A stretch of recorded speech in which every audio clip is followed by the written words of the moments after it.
না, আমি যদি তোর হাতটা ধরি না তাহলে তোকেও আমি সেই গর্তেই নিয়ে যাব, আর আমি এরকম কিছু করতে চাই না। তাছাড়া তোর তো এখানে থাকা উচিত নয়, তোর এখন উচিত বিয়ের মণ্ডপে থাকা। বিয়ের হাত ধর আর একটা খুব সুন্দর জীবন শুরু কর। বিয়ের জন্য প্রস্তুতি নে, আমায় এখানে একা ছেড়ে দে। ঠিক বলেছিস, সবাই শুধু বিয়ের কথা ভাবছে, এখানে আমার মাথা খারাপ হয়ে যাচ্ছে। তুই সবার কথা ভাবছিস কিন্তু নিজের কথা একবারও ভেবেছিস? হ্যাঁ তো কি করব? হ্যাঁ কি করব? একদিকে টিয়ার হাতে তোর হাতটা দিয়ে দেব আর তারপরে আবার ছিনিয়েও নেব। ঈশান জীবন আমার এমনি মেরুদণ্ড ভেঙে দিয়েছে, অ্যাটলিস্ট তুই আমাকে এইভাবে ভেঙে দিস না অন্তত। নম্রতা প্লিজ আমার কথাটা বোঝার চেষ্টা কর। তোর লাইফের সিদ্ধান্ত নেওয়া হয়ে গেছে, যা গিয়ে বিয়ে কর আর নিজের লাইফটা ভালো করে কাটা। আমার পেছন ছেড়ে দে প্লিজ ঈশান, প্লিজ, আমি রিকোয়েস্ট করছি তোকে।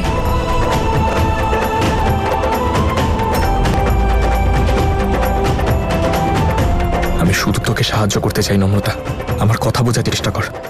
তুই সত্যি আমায় সাহায্য করতে চাস তো? করতে চাস যদি, তাহলে তোর লাইফ ভালো করে কাটা, আমার পেছনে আসা ছেড়ে দে।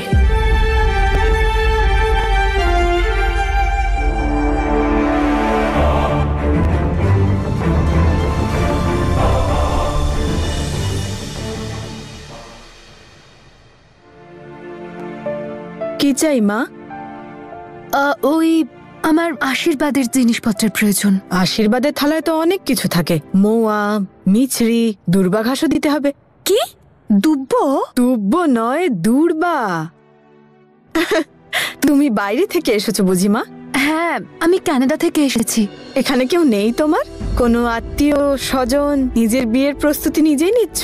দাদু দিদার সঙ্গে কথা হয়েছে? ওনারা কি আসবে? ওনারা এখনো পুরনো কথাই ভেবে চলেছেন। আমার কর্তব্য ছিল ইনভাইট করা, তা আমি করে দিয়েছি। না, আমার এখানে কেউ নেই, আমি এখানে সবকিছু একাই করছি। কে বলেছে তোমার কেউ নেই?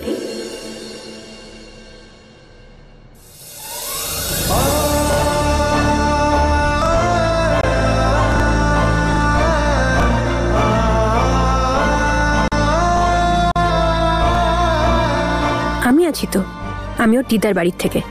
ও হলো আমার মাসির মেয়ে, ওর বিয়ের প্রস্তুতি সব আমি করব। আপনি একটা কাজ করুন, আপনি আমাকে 1 কিলো বাদাম, কাজু, কিশমিশ, আখরোট, মোরক্কো, বাটি, গ্লাস আর টুটি ফ্রুটি, এইগুলো আমাকে একটু দিয়ে দিন। এই তো এক্ষুনি আনছি। Thanks for helping. কিন্তু নম্রতা, রেণুকা আন্টি তোমাদের বাড়িতে ইনভিটেশন কার্ড নিয়ে গেছিল, কিন্তু দাদু দিদা পরিষ্কার জানিয়ে দিয়েছে যে কেউ আসবে না। তুমি টেনশন নিও না, ওনারা হয়তো বারণ করেছেন, কিন্তু ওনাদের নাটা আমি হ্যাঁতে বদলে দেবো। না না নম্রতা, ইটস ওকে। আমি জানি তোমার লাইফে এখন এমনি অনেক প্রবলেম চলছে, তারপরে তুমি আবার আমার জন্য এসব। আমার প্রবলেমের মতন থাক, তোমার খুশিটাই এখন আসল। আর সেই ফ্যামিলি কেমন যারা নিজেদের প্রবলেম ভুলে আপনজনদের খুশিতে সঙ্গে থাকবে না? তুমি আমাকে নিয়ে টেনশন নিও না, তুমি খুশিতে থাকো। আর এইটা দেখে অন্তত আমি তো খুব খুশি হব। তুমি অলরেডি আমার জন্য অনেক কিছু করে ফেলেছো। আমি কি করলাম? ভ্যালেন্টাইন ডের দিন তুমি ঈশানকে বলেছিলে না আমাকে প্রপোজ করার জন্য, আর তুমি ঈশানকে বলেছিলে তার কারণ রেণুকা আন্টি তোমাকে ফোর্স করেছিল, কি তাই তো? এই নাও তোমাদের সব জিনিস। আপনি প্লিজ আরেকটু কাজু এনে দেবেন আমায়? এক্ষুনি আনছি। নম্রতা, তুমি কি মেয়ে বলো তো? You are so selfless. মানে তোমার নিজের লাইফে এত প্রবলেম চলছে, তারপরেও তুমি এখনো অন্যদের খুশির কথাই ভেবে চলেছো। তুমি জানো তোমাকে দেখার পর আমি ফিল করি যেন আমি ভীষণ ছোট মনের আর ভীষণ সেলফিশ। ইয়া, তুমি একদম সেলফিশ নাও। আর তোমায় আমি এমন কিচ্ছু দিচ্ছি না যেটা আমার। সময় ঈশানকে আমার থেকে অনেক আগেই ছিনিয়ে নিয়েছে। ঈশান এখন তোমার আর তুমি এখন ঈশানের। এখন ব্যাস তোমরা দুজন একসাথে থেকো, খুশিতে থেকো, সেটা দেখলেই আমি খুব খুশিতে থাকবো। এবার আমি বুঝতে পারছি ঈশান তোমায় কেন ভুলতে পারছে না। তুমি তো মানুষটাই এরকম, you are just like an angel. তুমি যার লাইফেই থাকবে না তার লাইফটা ভীষণ বিউটিফুল হবে। আর আমার তো মনে হয় তুমি যদি ঈশানের সঙ্গে থাকতে তাহলে ওর লাইফটা আরো সুন্দর হতো। সত্যি, ওর জীবন এখনো সর্টেডই আছে, ও একটা সুন্দর মিষ্টি কিউট মতন মেয়ে পাচ্ছে যে। শুধু হিয়া, ওকে খুশিতে রেখো, আর তুমি ওর সাথে খুশিতে থেকো। তুমি আসবে তো? কোথায়? ঈশান আর আমার এনগেজমেন্টের দিন। হিয়া, আমি ওখানে গিয়ে কি করব? অনেক দরকার আছে তোমাকে নম্রতা, কারণ আমি ঈশানকে এটা বোঝাতে চাই যে বিয়ে হওয়ার পর এমনটা নয় যে তোমায় ওকে ভুলে যেতে হবে বা নিজের মন থেকে মুছে ফেলতে হবে। বিয়ের পরেও তোমরা দুজন ভালো বন্ধু হয়ে থাকতেই পারো, আর তুমি সব সময় ওর পাশে পাশে থাকতে পারো একজন ভালো বন্ধু হিসেবে। নম্রতা, আই এম সো সরি। তোমার খারাপ লাগলো নাকি? খারাপ লাগেনি, আমি তো শুনে খুব খুশি হলাম আজকে। খুশি হলাম যে ঈশানের মনটা যতটা ভালো না, সেরকমই পরিষ্কার মনের পার্টনার পেয়েছে ও। আর সত্যি ভালোবাসা তো তাকেই বলে যে নিজের কথা না ভেবে অন্যের কথা ভাবে। ঠিক আছে, তাহলে আমি কাল তোমার অপেক্ষা করব। তুমিও এসো, আর দাদু দিদা বাকি সবাইকে নিয়ে এসো।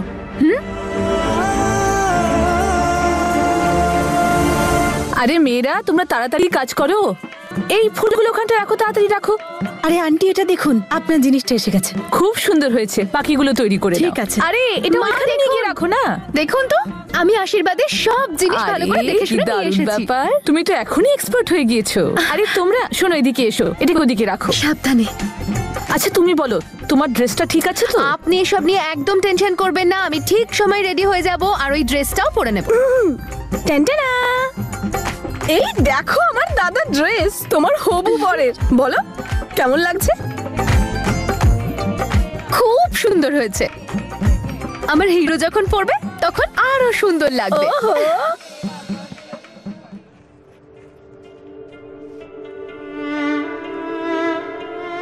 কত সহজেই তুই বলে দিলি নম্রতা,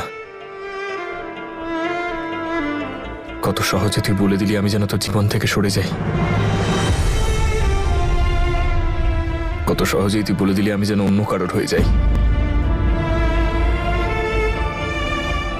কত সহজেই তুই আমাকে নিজের থেকে দূরে সরিয়ে দিলি। কত সহজেই এই সব কিছু।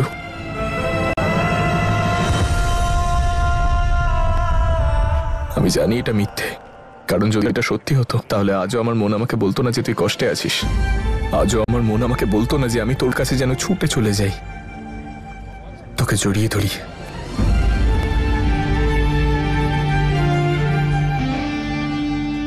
জানি না জীবন কেন পরীক্ষা নিচ্ছে এরকম। জীবন শুধু তোমার নয় ঈশান, নম্রতারও পরীক্ষা নিয়ে চলেছে।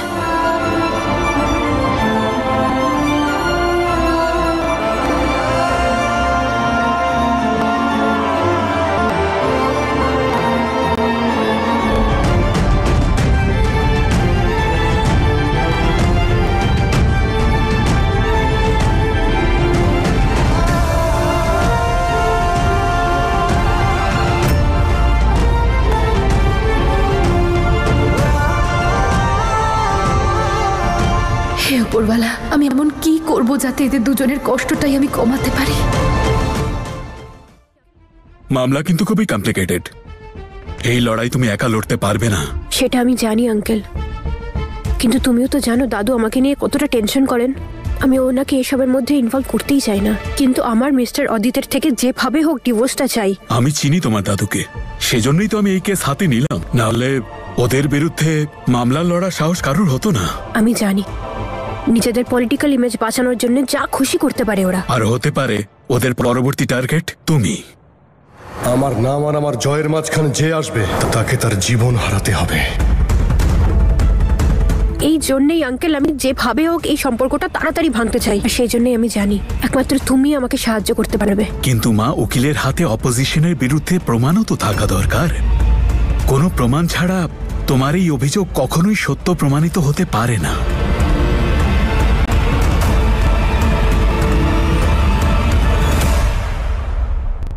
আমি প্রমাণ নিয়ে আসবো, অবশ্যই জানবো।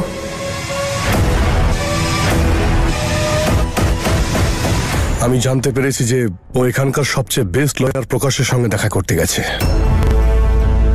দেখ বাবা, তাহলে এই যে তোর বিধানসভায় যাওয়ার স্বপ্ন না, তা এই জন্মে পূরণ হবে না। আর যদি ওই উকিলের কথা বলিস, ও তোকে জেলে পাঠিয়েই ছাড়বে।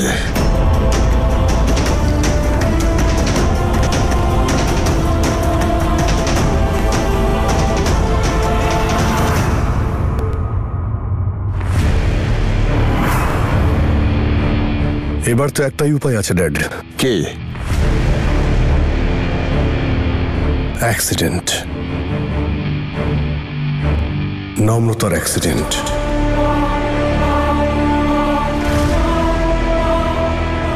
আমি ওকে নিজে মারবো না ড্যাড, কারণ ও আমার প্রিয়তমা স্ত্রী। যদিও ওর এই অ্যাক্সিডেন্টে হওয়া মৃত্যুতে কষ্ট খুব পাবো, আফটার অল আমি বিলাভিং কেয়ারিং বউকে মাথায় তুলে রাখা হাজবেন্ড বলে কথা। ওকে আমি কি করে মারতে পারি?